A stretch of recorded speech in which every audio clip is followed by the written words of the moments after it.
Uy, boss! Anong tawag dyan? Ito ang pork front limb ng baboy. Pork front limb. Ang arte mag-English? Marunong pa kaya ako magdiskarte nito? Kaya mo pa yan, boss. May tiwala ako sa'yo.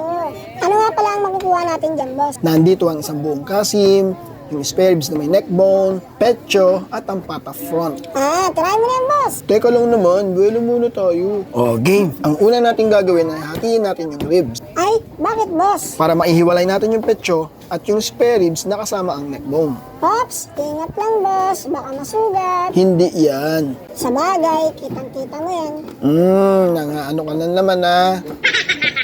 Joke lang, boss. Ayan, natanggal mo na yung spare ribs tsaka yung neck bone. Kaya itong pata front naman ang susunod nating tatanggalin. Wow, pang crispy pata. O kaya patatim na, boss.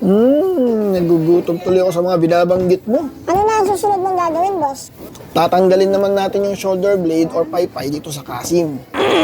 Tigas! Ito yung pinaka-challenging part sa pagdiskarte ng baboy. Mukha nga, boss. Mukhang hirap na hirap ka eh. Hindi naman, medyo matagal na kasi akong hindi nakapagdiskarte ng baboy. Kaya medyo nakakalimut-kalimutan din. Ayun, natanggal din.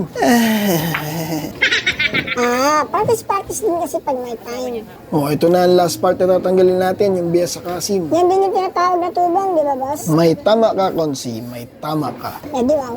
Ayan na pala yung kasim. Pinagpawisan ka rin, boss, ah.